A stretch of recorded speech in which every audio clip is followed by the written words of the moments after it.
Peggy Ewell was sitting patiently in the aeroplane, awaiting takeoff from Chicago Midway International Airport. She turned off her phone, in accordance with takeoff rules, and sat back comfortably in her seat.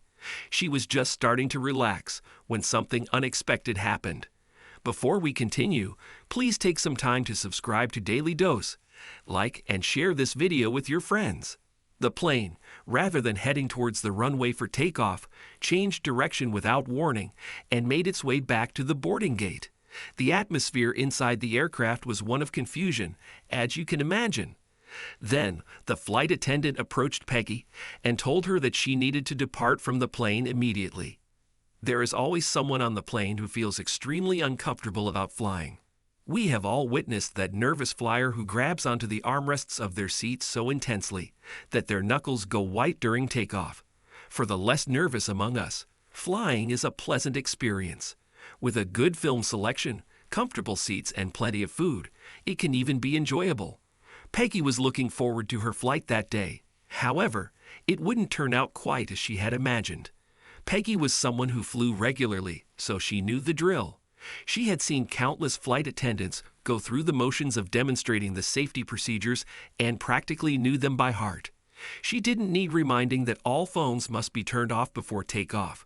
She obediently turned hers off, checked that her seatbelt was properly secured, and ensured that her seat was upright.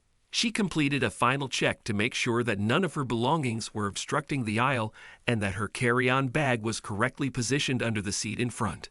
Confident that everything was as it should be, she sat back in her chair and relaxed, waiting for takeoff. Ewell was due to be traveling to Cleveland, Ohio, from Chicago, Illinois. She could have driven, but decided to save some time by taking a flight instead. Chicago and Cleveland are approximately 350 miles apart. In the car, this would have taken her over 5 hours, but flying meant that she would be there within about an hour and a half. It was definitely worth taking the flight. However, things did not quite go to plan. Everything was as it should be, and Peggy was confident that she would arrive in good time, until the plane changed course. All of the passengers anxiously looked around, searching for an explanation for this unexpected turn of events. Ewell recalls the moment when the flight attendant came towards her. The attendant walked intentionally over to Ewell and told her that she needed to get off the plane. "I figured I was on the wrong plane," Ewell explained to boardingaria.com during a 2015 interview. Midway International Airport is a major commercial airport on the south side of Chicago, Illinois. It was opened back in 1927 and was the primary airport in the region until the opening of the O'Hare International Airport 28 years later. It is typically referred to as Midway Airport, Chicago Midway, or simply Midway. Today, it is the second largest airport in Chicago metropolitan area and the state of Illinois. For Ewell, it will always be remembered for the bizarre events that took place that day. Little did Ewell know that on that date in May 2015, she would not end up reaching her destination at all. When that flight attendant began to approach her, she had no idea what was happening. Why had she been singled out? She racked her brain for any possible reason why she might not be allowed to fly, but couldn't think of anything. The only explanation she could think of was that perhaps she had somehow boarded the wrong plane. In fact, there was a much bigger problem at play. However, this was not an isolated incident. There have been numerous occasions where people have been removed from flights out of Chicago. A similar thing happened to David Dow Duyen back in April 2017. David Dow Duyen is a Vietnamese-American doctor who was removed by force from a United Airlines flight. This occurred because 4 members of the airline staff urgently needed to get to Louisville, but no one was willing to give up their seat. The staff explained the situation to the passengers on the flight, requesting that someone give up their seat, but since no one was willing to do so, the airline was forced to randomly choose 4 customers to remove from the plane. 3 of the chosen passengers obliged without complaint. Dow, however, was not so quick to accept this. He did not want to disembark from the plane. As far as he saw it, he had paid good money for this seat and needed to reach his destination as soon as possible. The airline CEO, Oscar Munoz, wrote in an email to the New York that Dow was disruptive and belligerent. Other witnesses on the plane disagreed with this statement. Dow, a pulmonologist, urgently needed to reach Louisville by the next morning. He was going there for work purposes and could not be late. If he couldn't take this flight, then there was no way that he was going to make it in time. He firmly objected to leaving the plane, but there are different stories concerning how he went about this. Contrary to what the CEO said, other passengers on the plane said that Dow had been polite and matter-of-fact when he spoke to staff. Video footage from the flight also shows that he wasn't being rude. Witnesses on that plane in Chicago O'Hare International Airport claimed that the airline staff were less than friendly in the way that they approached Dow.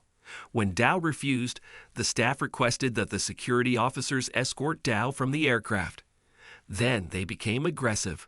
Luckily, other passengers on the plane took the initiative to record the events.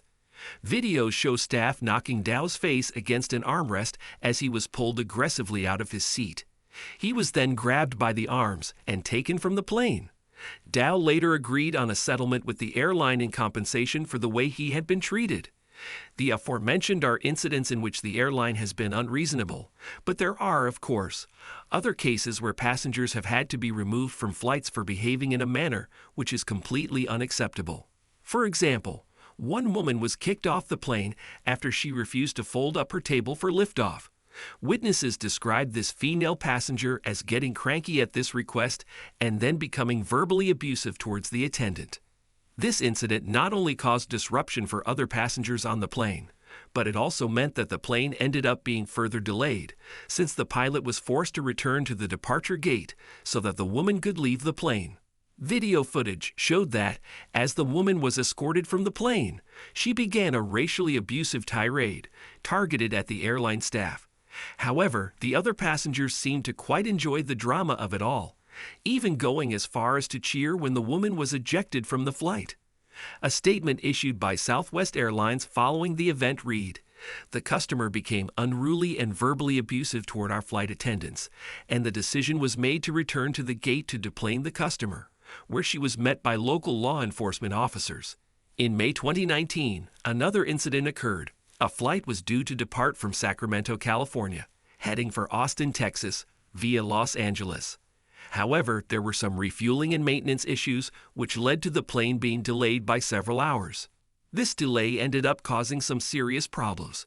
While they were waiting, the attendants handed out free bottles of water to customers. One particular passenger quipped that the staff should be serving vodka instead of water, but the flight attendant was not at all amused. A witness of the incident, Peter Uzelak, told KTXL. He said something like, "They should be passing out vodka because we've been waiting so long." The flight attendant came by and was like, "I don't think that, and I didn't like your joke." When Uzelak's wife took it upon herself to intervene, the situation escalated.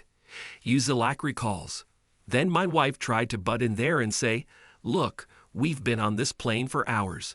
And the attendant says, 'Well, so have I, so get used to it.' Then all of a sudden I see her on the telephone up in front." Shortly afterwards, the plane returned to the gate, and the man was removed by Sacramento County Sheriff officers. Southwest Airlines made no apology for the incident, but they did issue a statement, which was reported by MSN. "We regret any less than positive experience a customer has on board our aircraft. We welcome over 100 million customers each year, and we aim to maintain the comfort of all while delivering Southwest hospitality." Just a few weeks before Peggy Yule's experience with Southwest Airlines, yet another passenger claimed that they had a particularly difficult experience. She had been waiting for the flight to take off when she received a disturbing message from her husband. The airline reportedly then prevented her from calling him. Passenger Karen Momsen-Evers from Milwaukee, Wisconsin, received a message from her husband saying that he intended to take his own life. She managed to send him a reply before the plane departed, but when she asked the staff whether she could make an emergency phone call, they said that this was not possible. After Momsen-Evers explained her situation, desperately asking to make this call before the plane departed, the crew still instructed her to set her phone to flight mode. According to the Daily Mail, once the plane had taken off, she asked another crew member for an opportunity to make an urgent call to her husband. They reportedly responded by saying that there was nothing they could do for her. Momsen Evers was forced to continue her journey home, crippled by worry about what her husband might do if she didn't speak to him. She arrived home to the news that her husband had, in fact, committed suicide. Southwest Airlines insisted that it's routine for aircrew to inform pilots of emergency situations in which the passengers on the aircraft are at risk. However, this didn't happen on this occasion. So what actually happened with Peggy Uhl in 2015 that prompted pilots to return to the departure gate? Had she caused a scene? Had she offended someone?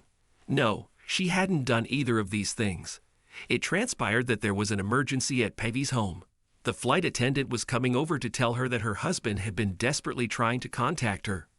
An urgent situation had unfolded at home, and because Peggy's phone was on flight mode, her husband had to contact the airline in order to get a message to her. The situation was urgent, and it was necessary to alert the pilot and return to the departure gate. The pilot did so, and when it got there, the staff waiting at the gate told Uhl that she urgently needed to call home. When Uhl got through to her husband, he told her some terrible news. Their son had suffered a head trauma and was now in a coma in a hospital in Denver. This would come as a blow to any parent, but Uhl was thousands of miles away in Chicago, headed for Columbus. She urgently needed to get home to her boy. Uhl was frantic. Her son was back home in a life-threatening condition, and she was miles away. She didn't know how she would be able to pay for a flight back to Denver. However, Southwestern Airlines had it all under control. The gate attendant already knew the situation and had booked me on a direct flight to Denver that was leaving in the next 2 hours. Uhl told boardingaria.com. Southwestern Airlines' efforts didn't end there.